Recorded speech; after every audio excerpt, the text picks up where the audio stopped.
right, spring football has come to an end for this offseason, and that means it's time to update the only college football top 25 poll that matters, my top 25 college football poll. I only do 3 preseason polls a year. I don't understand some of these other people that are out here putting out polls every other week into preseason. How much really changes from day to day that you have to update these polls 10 and 15 times in the preseason? It's clickbait. The top 25 polls are very popular. Why? Because people like to tell you, whoever does the poll, they like to tell them how wrong that poll is and argue and this team there. So I get it. People love to bitch and moan and cry and complain and sneeze into a Kleenex every time somebody puts out a top 25 poll because they get to tell them how wrong it is. But it just doesn't make any sense to be out here updating these top 25 polls 15, 20 times in the offseason. It's insane. I do 3 preseason polls. I do one right after National Signing Day in the beginning of February. So I did that one a couple of months ago. I do a second preseason poll right now once all the spring games are over. And I do a third and final preseason poll about 2 weeks before the season starts. And that's it. So here you go. My updated off-season, preseason, post-spring football top 25. Let's go!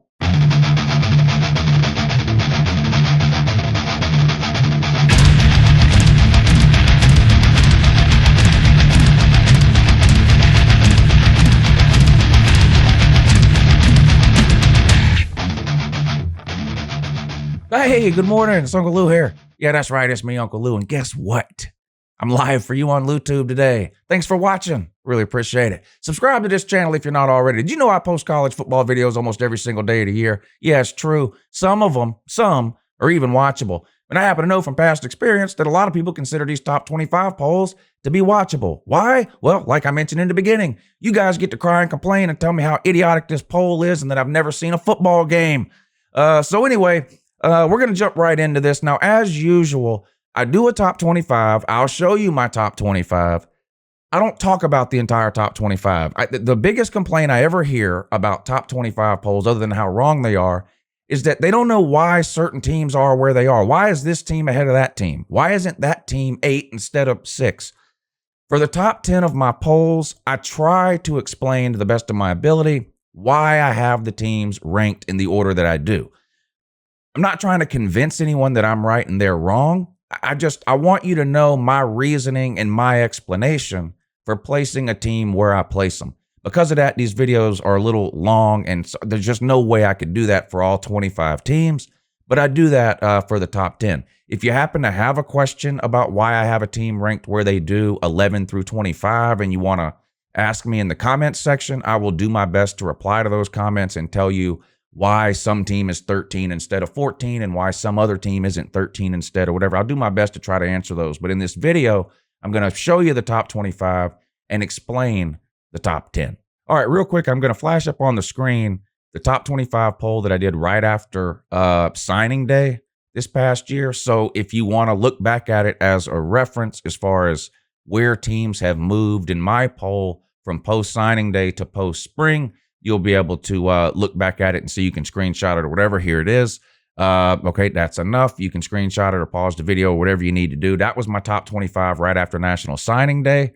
Let's see how it changed. Now, I always start at 10, go down to 1, and then I show you 11 through 25. We're going to do the same thing here today. Coming in at number 10, my post-spring football poll, Rudy. That's right. Notre Dame comes in at number 10. When teams are replacing quarterbacks, it's always there's always going to be some questions. And I know most of these teams in the top 10, even if they're replacing last year's starting quarterback, most of these teams in the top 10 recruit pretty well. Most of these teams in the top 10, when they lose a quarterback, they've got another highly rated quarterback ready to take their place. I completely get that and understand that.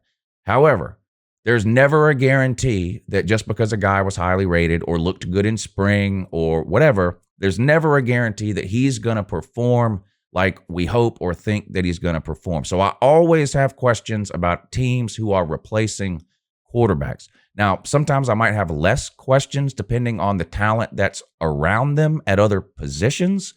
But Notre Dame is replacing multiple-year starter in Ian Book. They always recruit well. I don't think Notre Dame's going to have a terrible quarterback. Will they have a quarterback as good as Ian Book? Will he be better? Maybe. Ian Book wasn't, I don't even think, Ian Book probably wasn't even a top 10 college quarterback last year, but he was really, really good. He was solid for Notre Dame. I mean, they had a great year. They've had several great years in a row now. Replacing him, we'll see. They've got some talent around him. I think 10 is a pretty fair spot for Notre Dame. They could finish top 5. They could make the playoff again. They could have a rough year and lose 3 or 4 games. I mean, there's a lot of unknowns about any team, Notre Dame in particular. The age of college football that we're in, quarterback is such an important position right now. We're in an age of offense in college football. There's no question or doubt about that anymore. I've been trying to explain that to people for 3 years, and they were beating the drum of defense wins championships. Try to explain to them, there has been periods of time where defense has won championships. Right now, offense is winning. And so when you have to replace a quarterback, to me, that means question marks. One of the reasons I've got Notre Dame at 10 and not any higher. Coming in at number 9 on my post-spring college football top 25, I have Texas A&M. Similar story to Notre Dame. Texas A&M recruits very well every year. They've got a great coach in Jimbo Fisher. I know some people are going to say, oh, he's not that good. He's got a national title, okay? Start rattling off the list of head coaches currently coaching in college football who have national titles. You only need one hand to do that. There's not very many, and he's one of them. They had their best year in a long time last year, finishing in the top 5. Some people were making an argument that they could have or should have been a playoff team, and they were a really good team. No question, no doubt about it. They had a big win over Florida. They, of course, lost to Alabama, but everyone lost to Alabama. They've got a lot of parts and pieces coming back.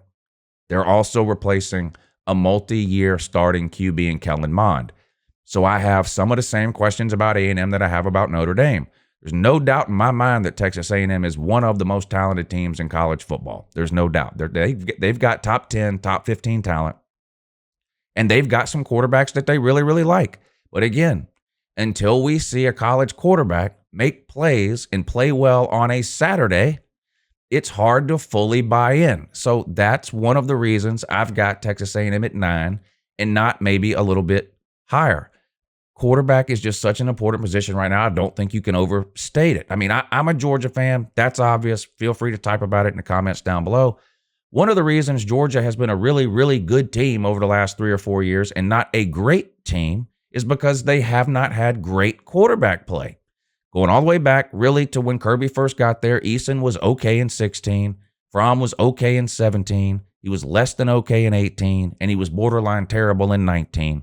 Last year, Stetson Bennett, DeJuan Mathis had no business ever even putting on a Georgia helmet.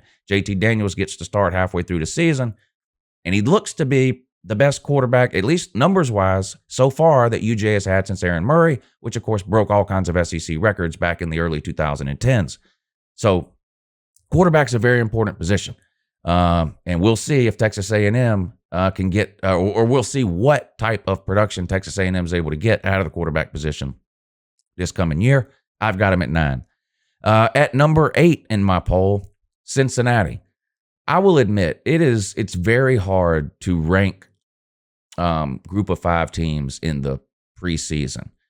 A lot of what you look at to rank teams in the preseason is overall talent, recruiting, how they've done the last couple of years. And in that category, Cincinnati definitely deserves a top 10 ranking.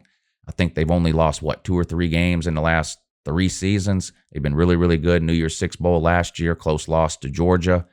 I think they're going to be really, really good again in 2021. They don't stack up talent-wise to any other team in this top 10, though. Even some of the teams in this top 10 that aren't considered recruiting juggernauts recruit better than Cincinnati does. They're very well coached. I really like Cincinnati's coach. They had a great year last year. Will Cincinnati finish in the top 10 this year? I don't know. We've seen other teams, UCF, have great years and then slide back a little. Not that UCF all of a sudden got terrible. But UCF has yet to put together a season like they did in 2017 when they made the New Year's Six Bowl and beat the Barn. We'll see if Cincinnati can put together a couple of really, really good years. I think they've got a chance to do it. They've got an amazing defense. You say what you want about recruiting or who they play or whatever the hell else you want to say. I'm telling you right now, that was the best defense Georgia played last year, period. Period.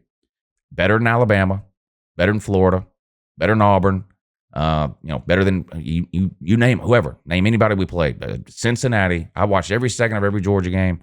Cincinnati was the best defense we played last year. Would they be that good again this year? We'll find out. But point is, they are a legitimately good team. Just like Central Florida was a legitimately good team in 2017.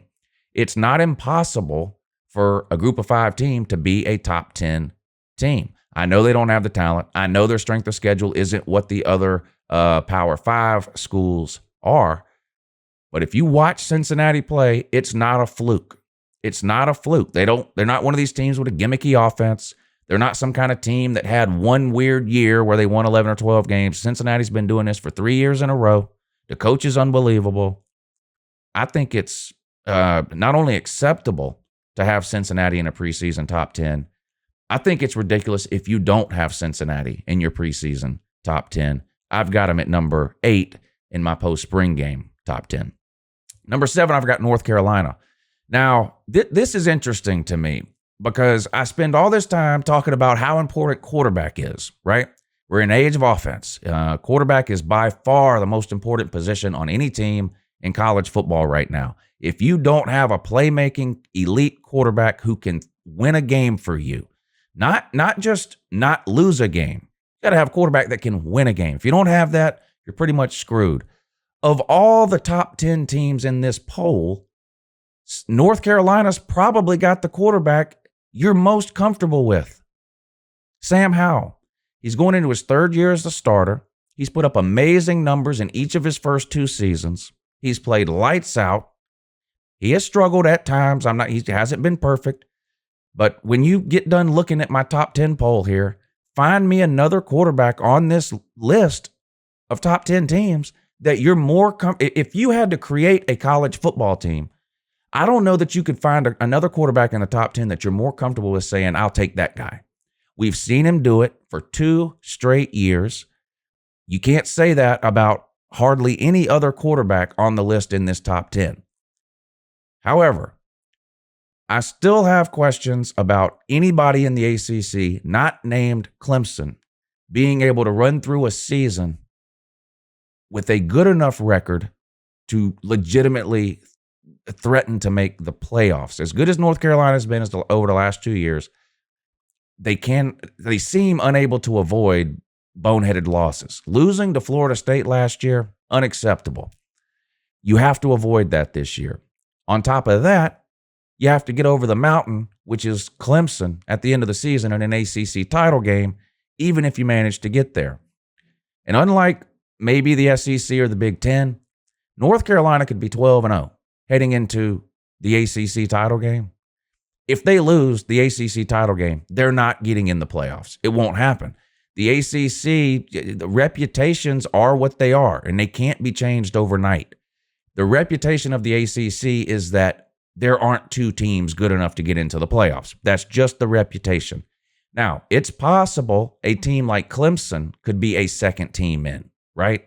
If North Carolina were to beat an undefeated Clemson and some other weird stuff happens in the other conferences, Clemson has built up enough credit and clout over the last couple of years by making the playoffs every single year and winning the ACC 6 years in a row, blah, blah, blah. Maybe a 12-1 Clemson that loses in the ACC title game could get in, although I doubt even that, but not North Carolina.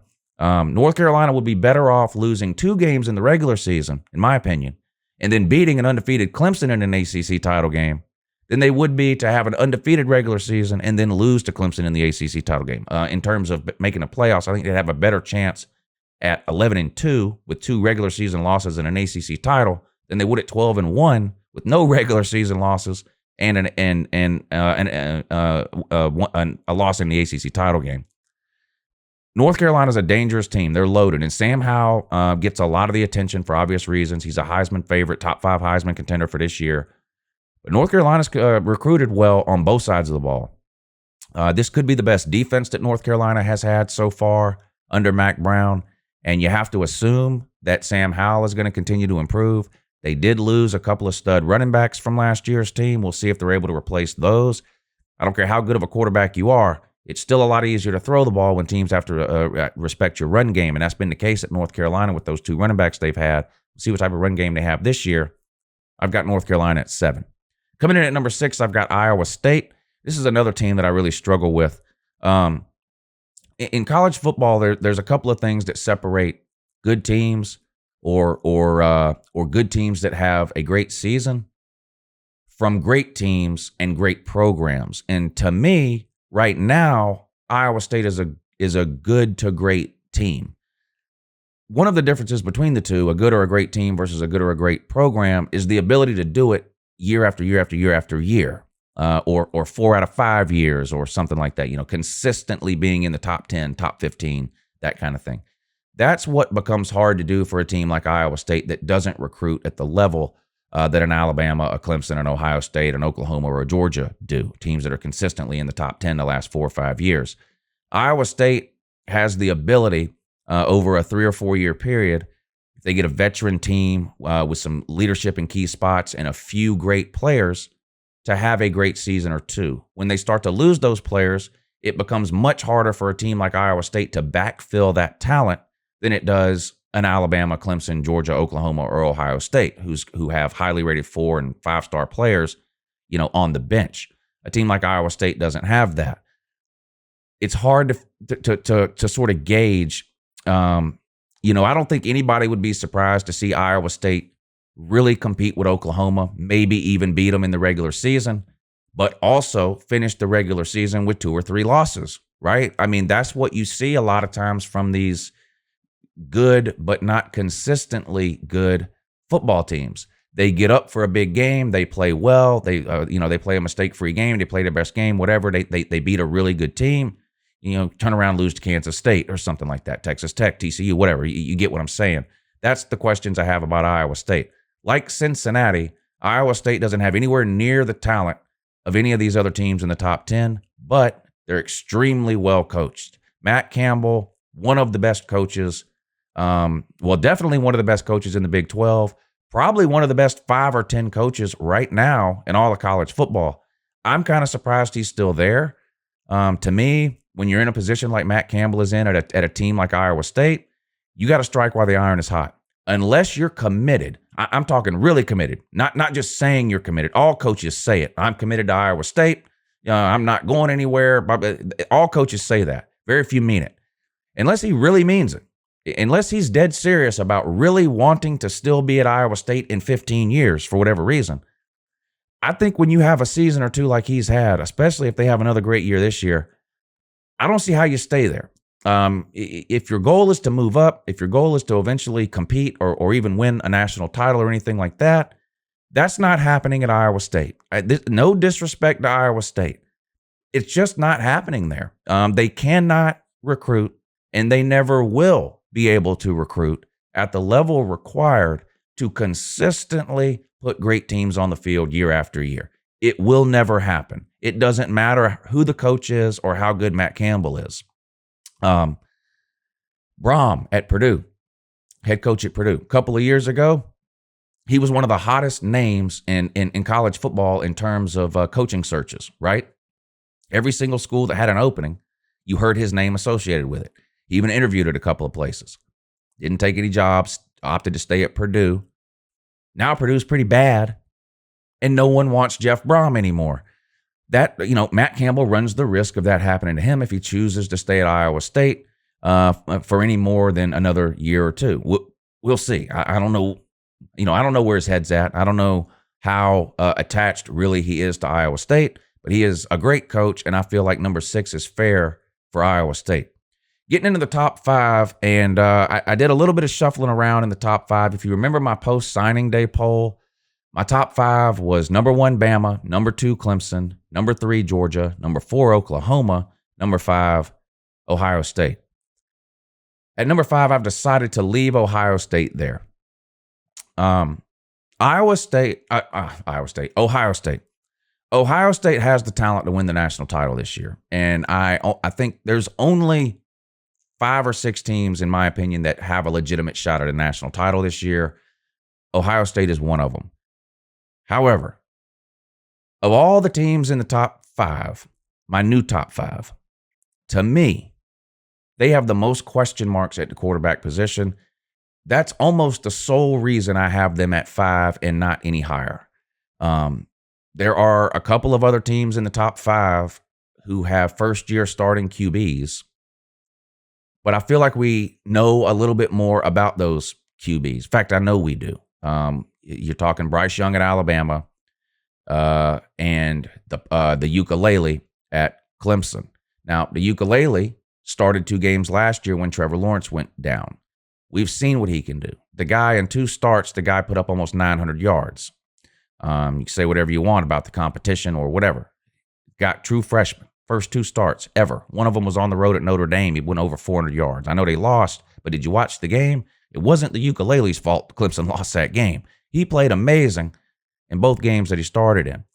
Alabama and whatever his name is, Bryce Young. There ain't a team in America that wouldn't have taken Bryce Young out of high school. And I know that that's not a guarantee that he's going to be good. But did you watch the spring game? And again, this is a post-spring poll. Why would I do a post-spring poll and then not evaluate what you saw in the spring when making the poll? What's the point? Bryce Young looked great. And Alabama's the most talented team in America at every position on the field, with the exception of maybe wide receiver. I think Ohio State, the number 5 team, probably has the best wide receiver room in America. But Alabama, you could put almost any quarterback back there. Name the worst quarterback in college football. Put him on Alabama. What would Alabama's record be? 11-1 instead of 12-0? I mean, you see what I'm getting at here. Bryce Young's unbelievable. I have more questions about the Ohio State. I know that's C.J. Stroud and Jack Miller. I guess it's going to be C.J. Stroud that gets to start. I just have more question marks about the Ohio State quarterback position than I do any other team in the top 5. Now, some positives for Ohio State. I was not impressed with their defense last year at all, especially in the secondary. Now, in that first-round playoff game against Clemson, I don't know what defense that was that showed up for Ohio State. It wasn't the same defense I had watched play all season for Ohio State. They played amazing against Clemson. I mean, they had Trevor Lawrence running for his life. I thought Clemson was going to take Trevor Lawrence out of the game because just to keep him from getting hurt. It was crazy how good Ohio State's defense looked in that Clemson game. They didn't look like that the rest of the year, though. They look at times they look bad. There's no way they can be that bad again. I expect the Ohio State defense to look more like they did in the Clemson game this coming year than they did the other guy. Like, I think Ohio State's defense is going to be really, really good again this year. It's all going to come down to the quarterback position for Ohio State. If they can get the production that they're used to getting out of the quarterback position, Ohio State's going to have a chance not only to make the playoffs, but to win the national title. They are a legitimate national title contender. Every team in this top 5 is a legitimate national title contender, period. I've got Ohio State at number 5. I think that's fair. I moved Georgia down to 4. And it's a combination of a couple of things as to why I did that. Number 1, of course, the George Pickens injury, which Georgia's loaded at wide receiver in terms of UGA standards anyway.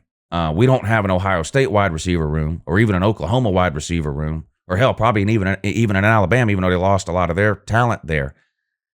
But when you look at the wide receivers Georgia's had to work with in the past compared to what they have now, Georgia's got the most talented group of wide receivers right now, even without George Pickens, maybe than they've ever had. But George Pickens is a huge loss. I mean, there's just no sugarcoating that. If you were to fast forward to at some point in the season where, Georgia's on the 30-yard line and they need a touchdown to win the game, George Pickens is the guy you throw the ball up to and gives you the best chance of coming down with it, period. Single coverage, double coverage, triple coverage, Hail Mary, doesn't matter. He's the playmaking wide receiver, period. Now, we've had some other wide receivers have great games, mostly because George Pickens was getting all the attention. George Pickens was double-teamed almost every single play last year, so you had guys like Kyrus Jackson, Jermaine Burton, the list goes on and on. I had breakout games, and that's great news. You just can't underestimate, though, losing a talent like George Pickens when you're Georgia. We don't get very many George Pickens at Georgia. I mean, you're talking A.J. Green and no one else. That's how good George Pickens is. He's A.J. Green level talent, period.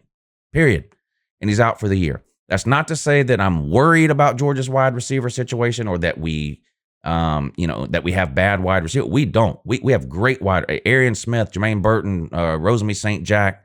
Literally, the list goes on and on. Darnell Washington at tight end. I mean, we're loaded at the wide receiver. However, I do think the George Pickens deal matters. We're one of the teams in the top 5 that has a returning starting quarterback in JT Daniels. Again, I don't care what your opinion of me is. I don't care what your opinion of Georgia is.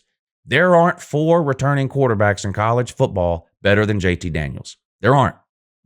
Look up any list you want of returning. You're talking Spencer Rattler at Oklahoma. You're talking Keaton Slovis at Southern Cal. You're talking Sam Howell at North Carolina. Name me the starting quarterbacks coming back. I'm not talking now. Maybe some of these new starters, the ukulele at Clemson, Bryce Young at Bama, a couple of QBs at some other places, they could end up being better than JT Daniels. I'm not saying they aren't. I'm talking in terms of returning starting quarterbacks. You cannot find 5 starting quarterbacks returning this year better than JT Daniels. You can cry until your eyeballs bleed. It doesn't make 2 hoots or a country holler to me. JT Daniels is a legitimate, elite playmaking, and that's the key. We have not had that. We have not had a playmaking quarterback at Georgia since Aaron Murray, 10 years ago. JT Daniels is all of those things. His weakness, clearly, lack of mobility. He's probably the least mobile quarterback of any quarterback in the top 5. There is no probably about it. He is. He is the least mobile. Last year, he was coming back from a knee injury. Maybe he's a little bit more mobile this year, but if you go back and watch him even pre-knee injury, he's just never been that mobile of a QB. I think the best we can hope for in terms of mobility out of JT Daniels is that he's able to maybe elude some pass rushers here or there in the pocket, maybe roll out and extend some plays here and there, and run for a first down or 2 per game. But in terms of him taking over a game with his legs or running for 80-yard touchdowns like we see a lot of QBs do, I mean, that's just not happening with JT Daniels. I mean, it's just not. But he's one of the best 5 returning quarterbacks in college football. And I've talked for this entire video about how important the quarterback position is in today's college football. You can't underestimate that. Georgia, again, a team with a legitimate shot at a national title this year. I've got them at number 4 in this poll.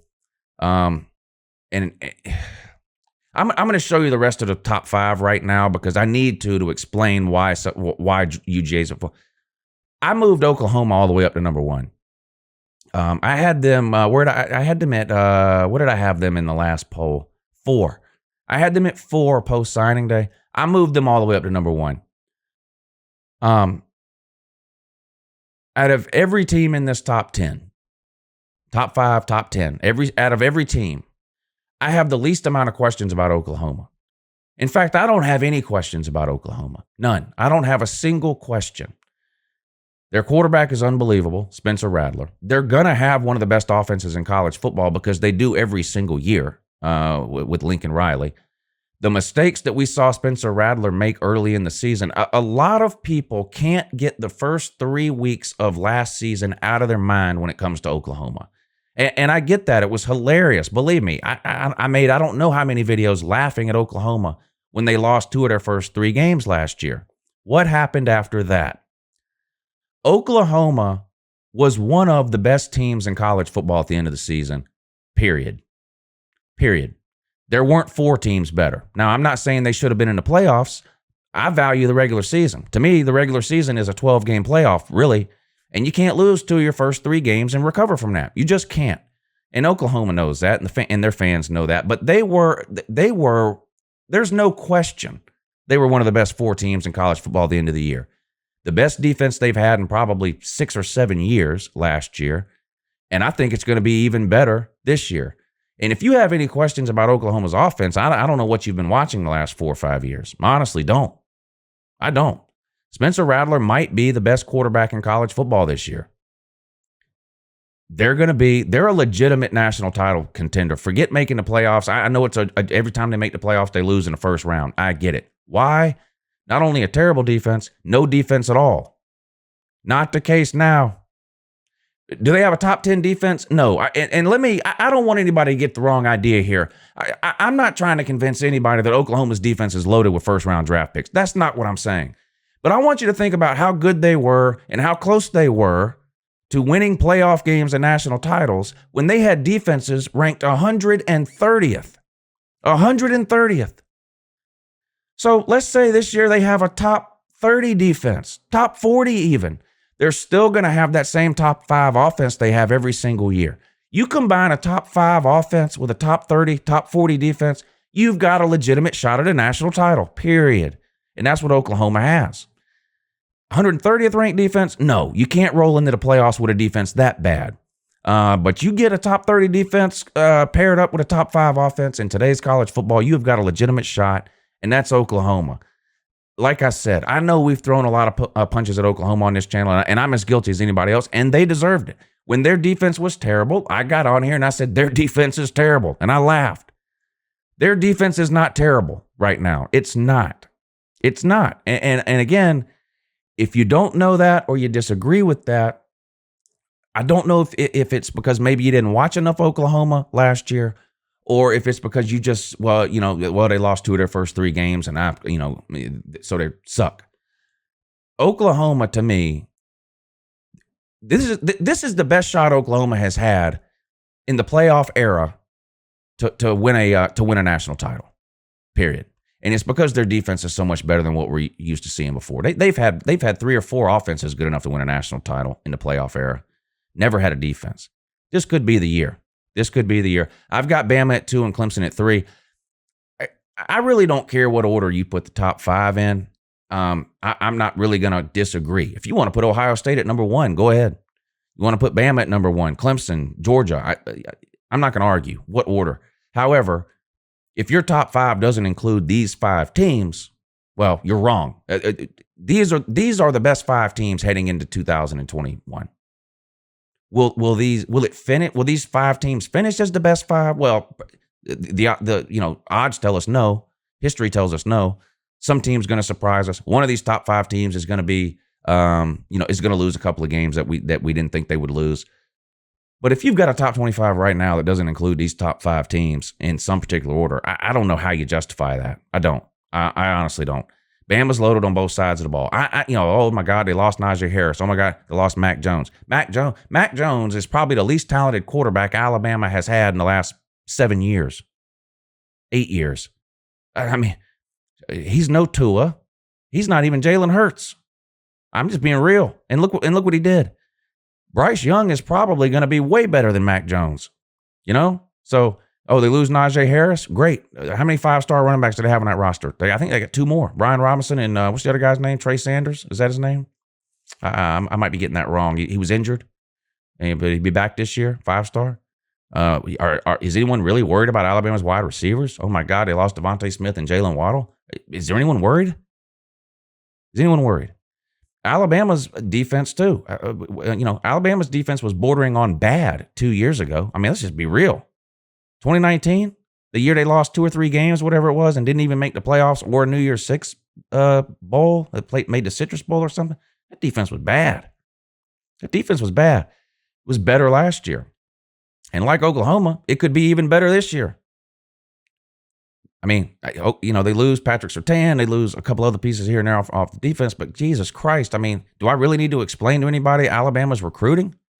I mean, how many NFL players do you think are on Alabama's roster right now? They have 85 scholarship players. Out of those 85, how many do you think are NFL players? 40? I mean, they get 10 players a year drafted. I mean, so, 2 is fair for Bama. Clemson at 3. I think losing Travis Etienne is a bigger deal than losing Trevor Lawrence. Trevor Lawrence, generational player. One of my favorite college football players of the last 20 years. I've been watching that guy play since he was in 9th grade. He's from Georgia, and everybody's known about him down here forever. So he's unbelievable talent. But in terms of Clemson and their success for this year, if I'm a Clemson fan anyway, I'm not that worried about the ukulele. I've seen him make 2 starts. I'm confident he can, get us 400 yards a game when we need it, that kind of thing. Travis Etienne might be the player from last year's team that's not replaceable for the Tater. I think Travis Etienne was the best running back in college football each of the last 2 years.